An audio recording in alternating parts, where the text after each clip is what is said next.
High বন্ধুরা, তো আজকে আমি একটা ব্লগ ভিডিও বানাচ্ছি। কি করব, আর জায়গা নেই, ঘরে বসেই করছি। ছাদে অনেকটা জায়গা আছে, আমার একটা উনুনও আছে, তো এত রোদ্দুর ছাউনি নেই বলে আমি ঘরে বসেই ভিডিওটা বানাচ্ছি, রান্নার ভিডিও। আর হচ্ছে ছোটোবেলায় এইভাবে চুল বাঁধতাম, বাবা বেঁধে দিত, তো আজকে শখ গেল, তো একটু এইভাবে চুল বাঁধলাম। কেমন লাগছে জানাবে। আর এই যে এখানে আমি নিয়ে এসেছি চিকেন, মানে আর আছে সাথে গিলে মেটে, আর 2-3টে ঠ্যাং রয়েছে, চেয়ে নিয়ে এসেছি। এই যে, তো আমি আজকে এটাই রান্না করব আর তোমাদের সাথে শেয়ার করব। সবার প্রথমে একটু আলু কেটে নেবো। এই যে আমি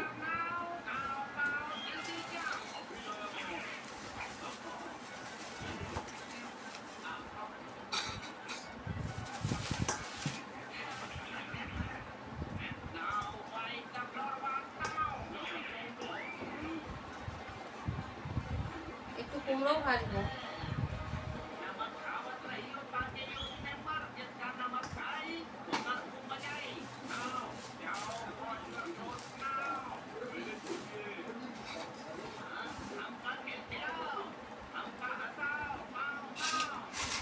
আগে আমি আলুগুলোকে কেটে নিই বন্ধুরা।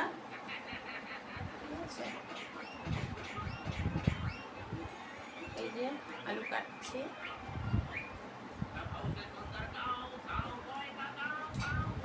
ঠিক আছে, একবার একটু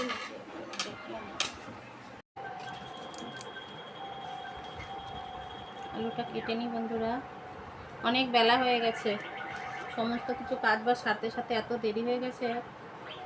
ভাত সব করে রেখে দিয়েছি, আর এখন ওই রেডি হলাম, স্নান করে রেডি টেডি হয়ে এখন আমি এই চিকেন রেসিপি মানে মাংসটা রান্না করব। এই কাটাকুটিগুলো করে নিচ্ছি। একটু ভিডিও সুন্দর করে বানাতে গেলে টাইম তো বন্ধুরা লেগেই যায়, ঠিক আছে? কিছু না কিছু ত্যাগ না করলে তার হয় না। আলুটা কাটতে হবে। তো বন্ধুরা, এই যে আমার আলুগুলো কাটা হয়ে গেছে। এই যে আলু কাটা হয়ে গেছে। ওই আর কি, একা একা ভিডিও বানালে যা হয়। তো এইবার আমি এই যে পেঁয়াজ, আদা আর রসুন এগুলো ছাড়িয়ে গুছিয়ে নিচ্ছি। তো বন্ধুরা, এই যে আমার কাটাকুটি কমপ্লিট। এখন আমি মশলাটা করে নেব শিলে।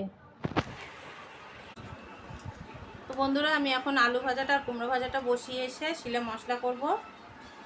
ঠিক আছে, মিক্সি আছে, তবুও একটু শিলে করলে দেখতে ভালো লাগে, যেহেতু ভিডিও বানাচ্ছি তাই একটু শিলেই করব মশলা। বন্ধুরা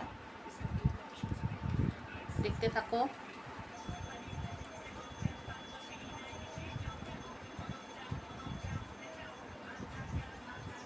তো বন্ধুরা, এই যে ধনেটা আমি বেটে নেব।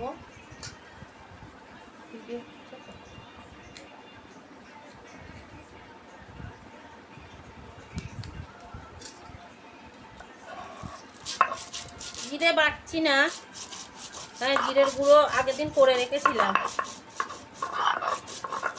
তাই এই যে ধনেটা শুধু বাটছি। দেখা যাচ্ছে ধনে বাটবো, আর হচ্ছে আদা রসুন বাটবো, আর সব গুঁড়ো রয়েছে।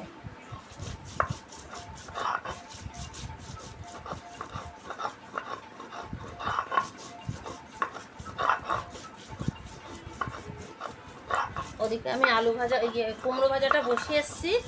মশলা হয়ে গেলে আলু ভাজাটা বসিয়ে দেবো। এটা হয়ে গেলে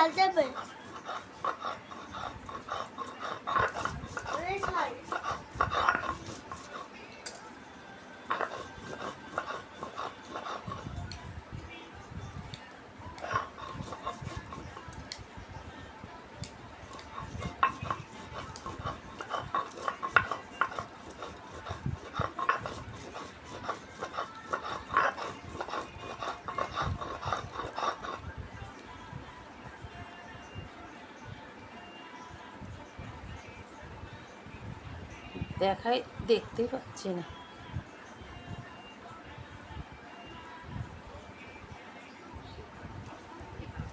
ধনে বাটা হয়ে গেছে, এবার আমি এই যে আদা রসুনটা বেটে নেবো। কি করবো, একা একা ভিডিও বানাচ্ছি, তার জন্য সময় লাগছে বন্ধুরা, একটু ভিডিওটা বড়ই হয়ে যাচ্ছে।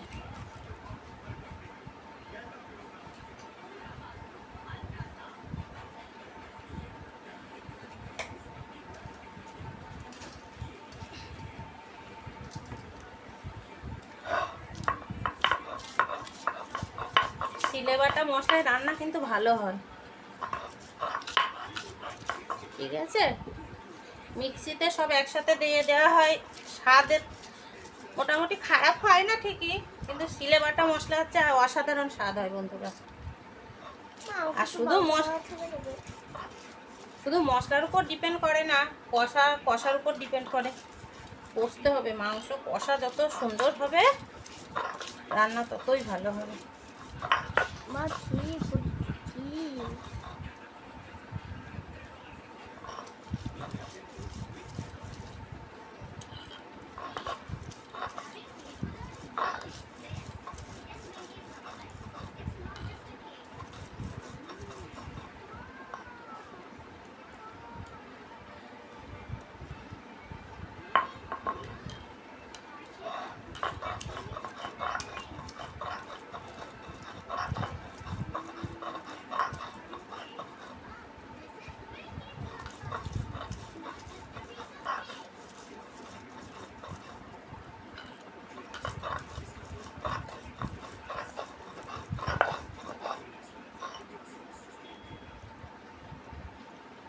তো আদা রসুনটা বাটা হয়ে গেল পাশে নেই। আর সর্বশেষে আমি বাটবো গরম মশলা, ওটা গরম মশলা বন্ধুরা, এই যে হয়ে গেল। তো বন্ধুরা এই যে গরম মশলা নিয়ে নিয়েছি, দেখা যাচ্ছে কিনা জানি না, এই যে। তো এবার আমি গরম মশলাটা বেটে নেব, তাহলে মোটামুটি শিলের কাজ কমপ্লিট হয়।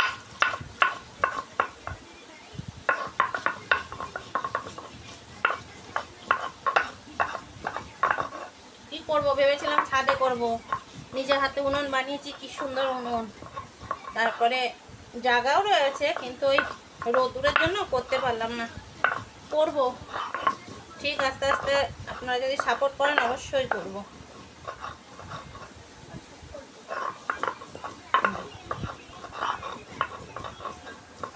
কি দারুণ সেন্ট বেরোচ্ছে গরম মশলাটা।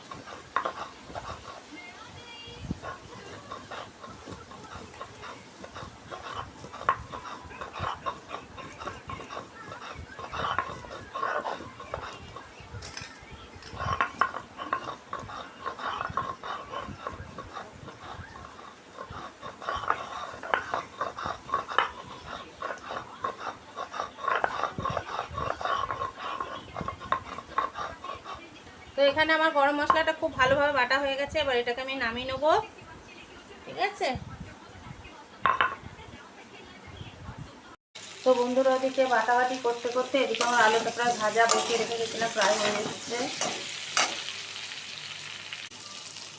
বন্ধুরা। এই যে আলুটা হয়ে গেছে ভাজা, ওদিকে বাটাবাটি কাটাকাটি করতে করতে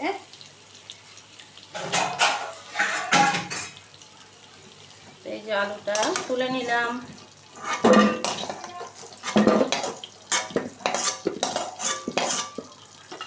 এখানে তেল দিয়ে দেবো,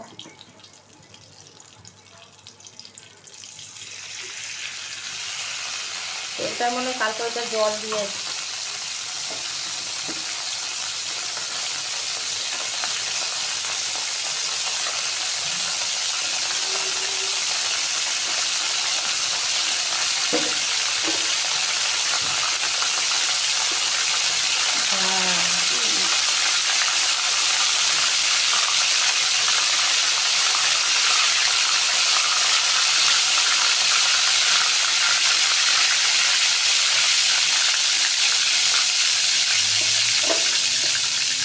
উপরে পাখাটা অ্যাডজাস্ট ফ্যানটা চালিয়ে দিল।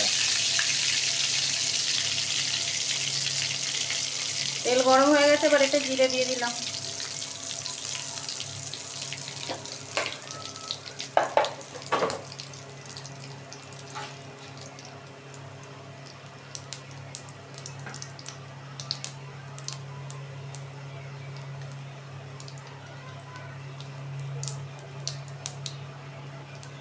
পেঁয়াজ দিয়ে দেবো, জিরে ফুটে গেছে।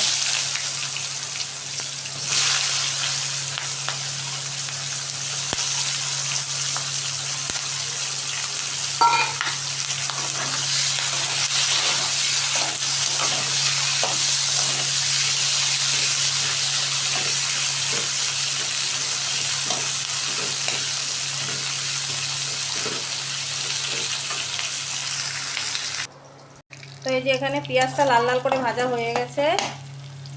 এর মধ্যে আমি এখন দিয়ে দেবো যে আদাটা আর রসুন আর ধনে বেটে রেখেছিলাম, ওইটা দিয়ে দেবো। এই যে একটু জল দিয়ে দিয়েছি, নাহলে বাটি থেকে ঢালা যাবে না বলবে।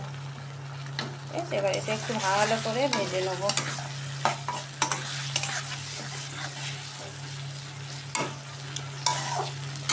আর বন্ধুরা এই যে এখানে আমি লঙ্কার গুঁড়ো আর জিরের গুঁড়ো আর হচ্ছে তোমার একটু হলুদ গুঁড়ো ভিজিয়ে রেখে দিয়েছি। এই যে এটা একটু ভাজা হলে তারপর দিয়ে দেবো।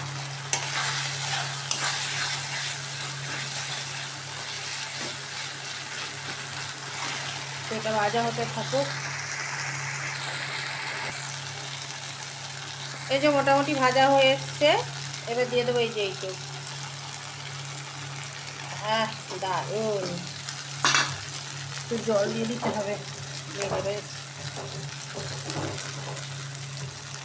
এই লঙ্কার গুঁড়োটা কিন্তু একদম পিওর, কোনো ভেজাল নেই। যে কী বলে ওটা, যেখান থেকে ভাঙায় আছে সেখান থেকে ভাঙানো লঙ্কাটা। তো এটাকে সুন্দর করে কষবো। এবার খানি ভালো করে কষতে হবে। মশলা যত কষবো মাংসর টেস্ট তত বাড়বে, আর মাংস যত দিয়ে কষা হবে তত আরও বাড়বে। তো যাই হোক, এই যে মশলাটা আমি কষে নিলাম না, কষছি। হয়ে গেলে তারপর মাংসটা দেবো। বন্ধুরা এই যে দেখছেন খুব সুন্দর কষা হয়ে গেছে, আর এই যে তেল ছেড়ে দিচ্ছে সাইড দিয়ে। এবার আমি মাংসটা দিয়ে দেবো। এই যে মাংসটা দিয়ে দিচ্ছি। বন্ধুরা প্রথমেই বলেছিলাম 4টে ঠ্যাং আমি খেয়ে নিয়ে এসেছিলাম। আর লবণটা বন্ধুরা এখন দেবো না, যখন একটু তেল ছাড়া ছাড়া হবে তখন দেবো। ঠিক আছে, এক হাতে করতে গেলে কড়াই চলে যাচ্ছে।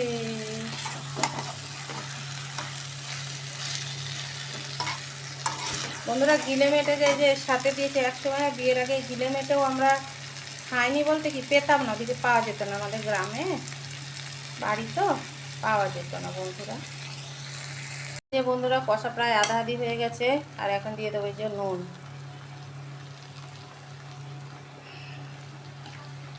নুনটা দিয়ে ভালো করে মিশিয়ে দেবো।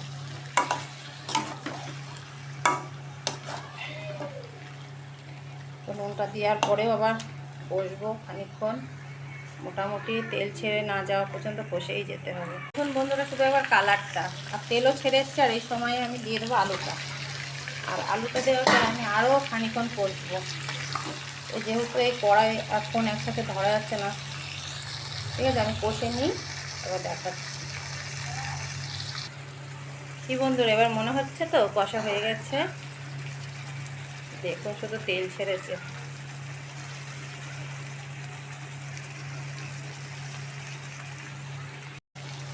এবার যে জল দিয়ে দিলাম, দিয়ে এবার ফুটতে দিই। পারছি না, প্রচুর খিদে পেয়ে গেছে বন্ধুরা। ঠিক আছে,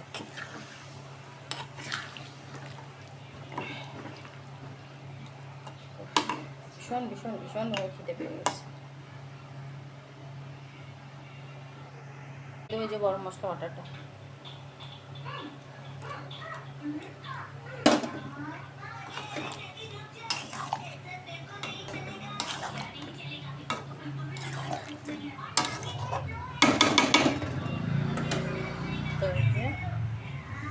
বন্ধুরা প্রচণ্ড খিদে পেয়ে গেছে, আর পারছি না।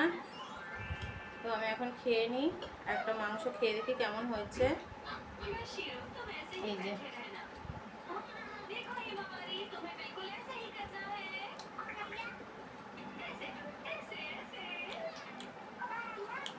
হেভি হয়েছে, দারুণ।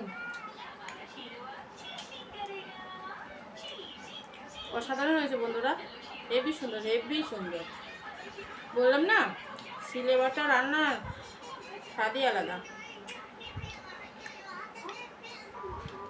তো বন্ধুরা আজকে এই পর্যন্তই।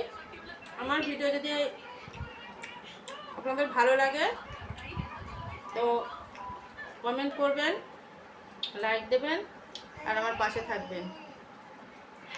টাটা।